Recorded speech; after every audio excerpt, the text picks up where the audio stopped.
హైడ్రా కారణంగా సీఎం రేవంత్ మాటలు పడాల్సి వస్తోందన్నారు మంత్రి కొండా సురేఖ. హైడ్రాతో సీఎం కుటుంబానికి వచ్చే లాభమేమీ లేదన్నారు. విమర్శల్ని పట్టించుకొని ఆగిపోతే మనకే కష్టం వస్తుందన్నారు. ఎన్నో చర్చల తర్వాత సీఎం రేవంత్ రెడ్డి హైడ్రా తీసుకొచ్చారన్నారు కొండా సురేఖ. 10 ఏళ్లు వెనక్కిపోయిన తెలంగాణను ముందుకు తీసుకెళ్లాల్సిన బాధ్యత ప్రభుత్వంపై ఉందన్నారు.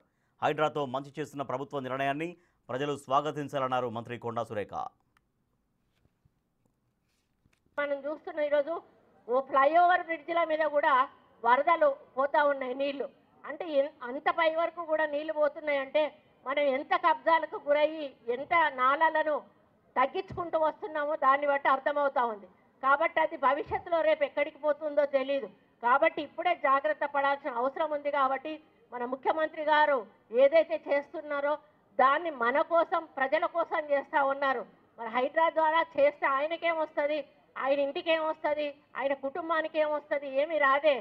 ఒక పక్క ఆయన మాటలు పడుతున్నాడు, నాకు మాటలు వస్తున్నాయి కదా నేను చెయ్యను అని ఆయన మానేస్తే రేపు ఎవరికి కష్టం, మనకే కష్టం, మనకే నష్టం. కాబట్టి ఆ నిర్ణయాలను ప్రజలు ఆహ్వానించాలి, అది మన మంచి కోసం చేస్తున్నారని. కాబట్టి మన ముఖ్యమంత్రి గారు చేస్తున్న ప్రతి పని కూడా ప్రజల కోసం, మరి ప్రజల భవిష్యత్తు కోసం చేస్తా